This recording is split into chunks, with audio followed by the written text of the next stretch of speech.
Hello, good morning students. हाँ जी, आज हम लेंगे अपना topic that is the structure of lungs. Very important. Animal physiology पूरी ही बहुत ही इंपॉर्टेंट है। ओके, सबसे पहले जब हम लंग्स की बात करते हैं तो प्लीज रिमेंबर, लंग क्या है? Primary respiratory organ. आपका प्राइमरी रेस्पिरेटरी ऑर्गन, ठीक है ना। तो लंग्स जो है उन एनिमल्स में पाए जाएंगे जो क्या है, मोस्टली टेरेस्ट्रियल है। तो टेरेस्ट्रियल के अंदर ही क्या प्रेजेंट है? लंग्स। अगर आप लंग को डिफाइन करते हैं तो what is lung? Lung is actually a network of bronchi, bronchioles, okay, and alveolar. तो एल्वुलाई, ब्रोंकाई, ब्रोंक्यूल्स के नेटवर्क को ही आप क्या कहते हो? लंग्स। तो लंग्स इज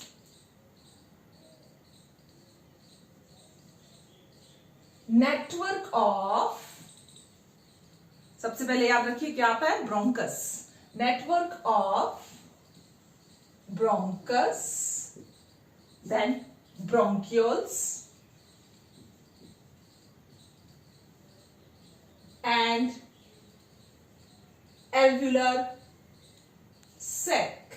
इसी के नेटवर्क को आप क्या कहते हो? लंग्स। प्लीज रिमेंबर, लंग क्या है? एक सॉलिड स्ट्रक्चर है। Lung is a solid structure. Lungs कैसे हैं? Solid structure. इस बात को कभी भी नहीं देखें कि ये लंग्स जो है इसमें कैविटी प्रेजेंट है या इस तरह से, नहीं, ये सॉलिड स्ट्रक्चर है, बकायदा ये बना हुआ है ब्रोंकस, ब्रोंक्यूल्स और एल्वुलर सैक से। Lung is a solid structure.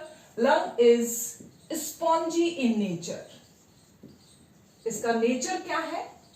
Spongy. तभी ये क्या होता है? एक्सपेंड होता है। ध्यान रखना, नेचर स्पॉन्जी है, तभी क्या हो रहा है? ये एक्सपेंड होगा। लेकिन आपके लंग्स कैसे हैं? Non muscular. Your lungs are non muscular. तो लंग्स कैसे होते हैं बेटा? Non muscular. तो ध्यान रखें, सेल्फ कॉन्ट्रैक्शन, सेल्फ रिलैक्सेशन की पावर लंग्स के अंदर नहीं है। Please remember this point.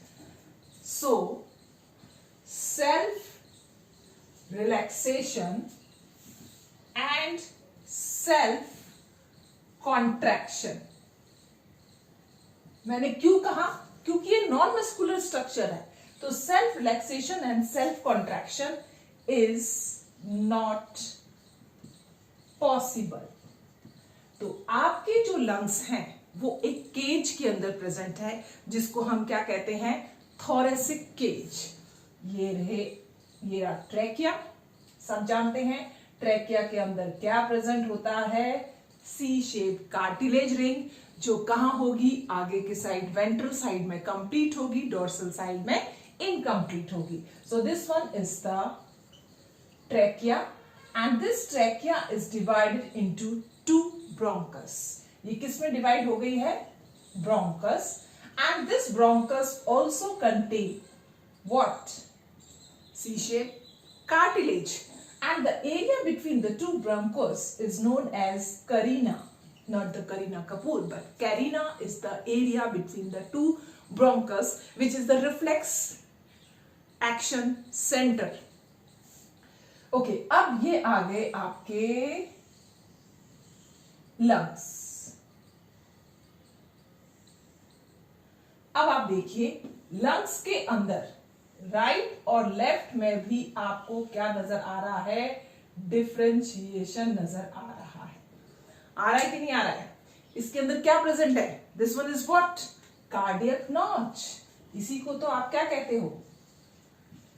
Cardiac notch. कौन से लंग में है? Lung, left lung. सॉरी बेटा, this one is the left lung. तो एक्चुअल पोजीशन अगर आप देखना चाहते हैं आपकी हार्ट की एक्चुअल पोजीशन, तो वो कहां आ जाती है? यहां पर। तो हार्ट का एक पार्ट टिल्ट होता है टूवर्ड्स लेफ्ट साइड, वो कौन सा एरिया है? That is the cardiac notch. और ये रहा आपका हार्ट। पोजीशन अगर हम बात करते हैं हार्ट की, तो क्या पोजीशन रहेगी? That is the mediastinum. Sternum वाला पोर्शन है, दोनों के बीच के अंदर है, इसलिए इस पोर्शन को हम क्या कहते हैं? मीडिया स्टीनम। ओके, जब हम बात करते हैं राइट लंग की, तो राइट लंग के अंदर आपको इस तरह से फिशर नजर आता है। यही सेम फिशर आपको इसमें भी नजर आता है, ये फिशर आपको इसमें भी नजर आया। ये क्या फिशर है? This one is the oblique fissure. क्या कहते हैं हम इसको? Oblique Fisher. सेम यहां पर ये भी क्या है? ऑब्लिक फिशर ही है। लेकिन इसी के साथ में आपके राइट लंग के अंदर एक और फिशर पाया जाता है, जिसको हम क्या कहते हैं? Horizontal fissure. This is what? Horizontal fissure. Clear? अब आप देखिए, ये लंग्स किस किस में डिवाइड हो गया? This one is the superior lobe, this one is the middle lobe, and this one is the inferior lobe. This one is the superior lobe and this one is the inferior lobe. तो इस तरह से total आपको right lungs के अंदर कितने lobe नजर आएंगे? 3। और लेफ्ट लंग में आपको कितने लोब नजर आएंगे? 2 लोब हैं, 2 फिशर हैं लेफ्ट लंग के अंदर, राइट लंग के अंदर 2 फिशर हैं और 3 लोब हैं। ठीक है, अगर हम राइट लंग के वेट की बात करते हैं, तो राइट लंग का वेट होता है 625 ग्राम्स।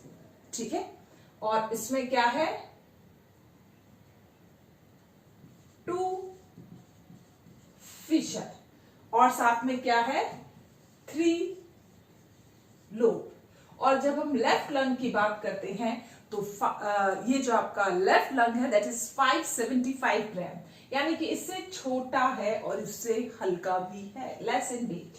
ठीक है, and having how many fissure? That is 1 fissure and 2 lobe. अब जो आपको ये नजर आ रहा है, ये सॉलिड स्ट्रक्चर है, स्पॉन्जी स्ट्रक्चर है, नॉन मस्कुलर स्ट्रक्चर है, ये आप जानते हैं। ठीक है, इसके आसपास जब आप देखोगे तो थोरेसिक केज कैसे बना हुआ होता है, इस चीज को देखिए आप। यहां पर ये क्या है? This is what? This is the cut end of the ribs. ये रिब्स का ही पोर्शन है इस तरह से। ये क्या है? Cut end of ribs. ये रही आपकी कॉलर बोन, ये यहां से, ये आपकी कॉलर बोन पास में ऊपर की साइड में नजर आती है। यहां पर भी सेम क्या होगा? यही रिब्स के स्ट्रक्चर होगा, ये भी कट एंड है यहां पर।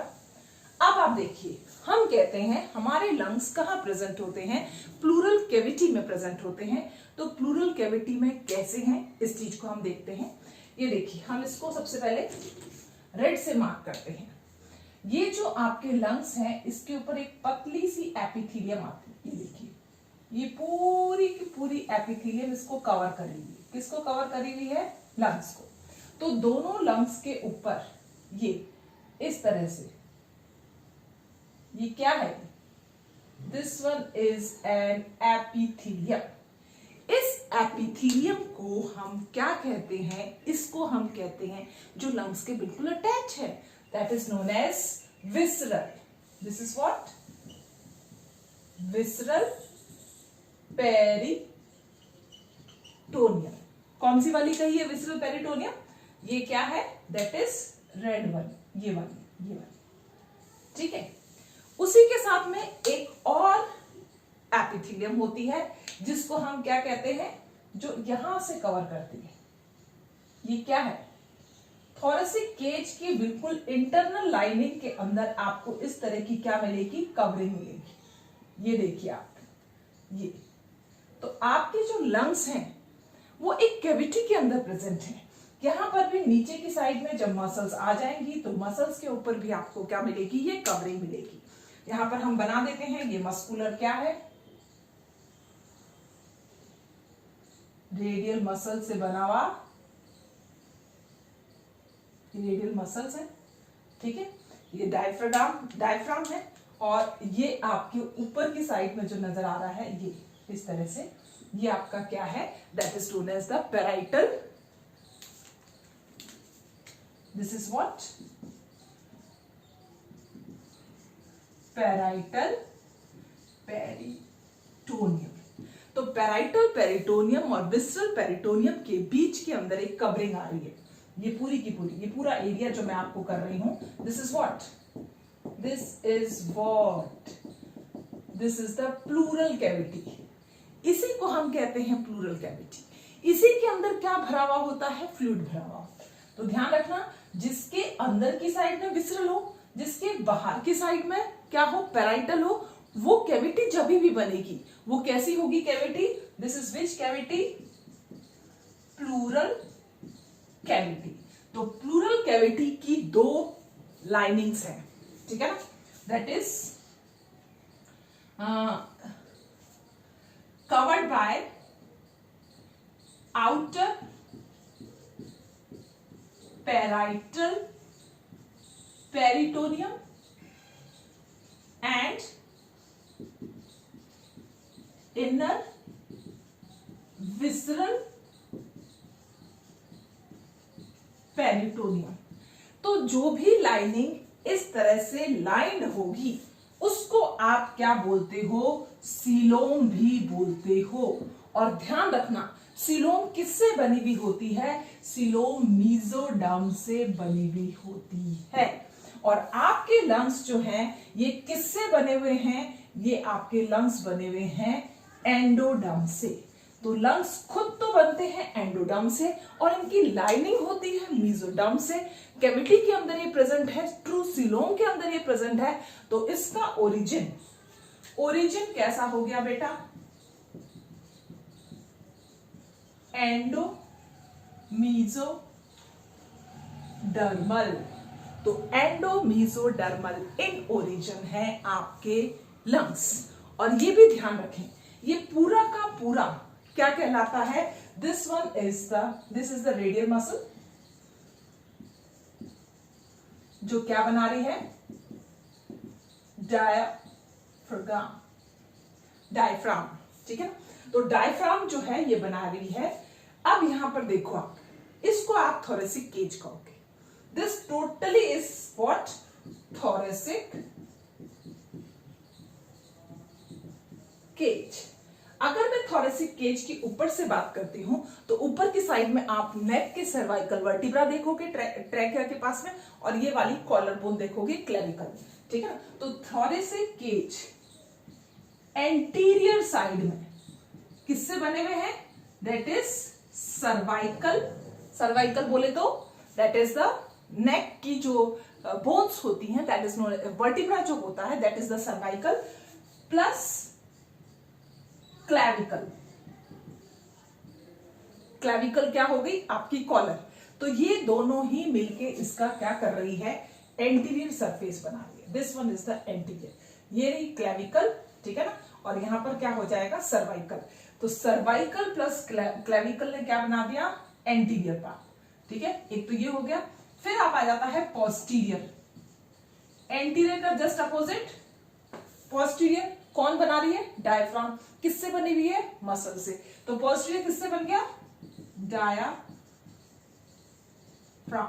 फिर हम बात करते हैं लेटरल साइड में क्या प्रेजेंट है, ये दोनों क्या है, रिब्स हैं। इधर भी रिब्स है, इधर भी रिब्स है। तो आप ये कह सकते हो कि लेटरल साइड जो है वो किसकी बन रही है, रिब्स की बन रही है। अब आ जाती है आपका आगे वाला portion, this one is thoracic cage का ये पोर्शन वेंट्रल। किससे बन रहा है, स्टर्नम प्लस दोनों साइड में क्या है, रिब्स। अब आप कहोगे वेंट्रल जो कि क्या होगा, स्टर्नम प्लस रिब। अब आप देखिए पीछे वाला बैक पोर्शन के अंदर क्या रिब्स है और सीधे सीधे क्या है, वर्टिब्रल कॉलम।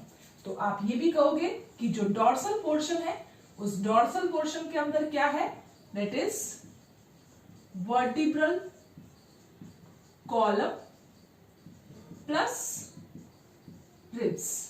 क्या बना रही है, आपका थोरेसिक केज। तो आपका थोरेसिक केज इसी से बनता है। ये पूरा का पूरा क्या है, air tight chamber. So lungs is what, air tight chamber. ध्यान रखें, ये वेरी इंपॉर्टेंट। अब आप क्या कहोगे, आपके जो लंग्स हैं, आपकी जो थोरेसिक कैविटी है, वही तो एयर का एक्सचेंज कर रही है। तो हम कभी भी थोरेसिक कैविटी को आप इक्विवेलेंट कह सकते हो किसके, पल्मोनरी वॉल्यूम का।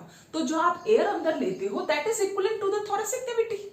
तो you can't change the pulmonary volume because you can't change the thoracic cavity.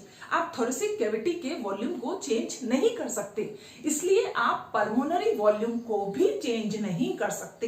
इस बात को समझने की कोशिश करो, ये क्वेश्चन आया हुआ है। तो पहले अपन क्या कह रहे हैं, एयर टाइट चैम्बर, ठीक है।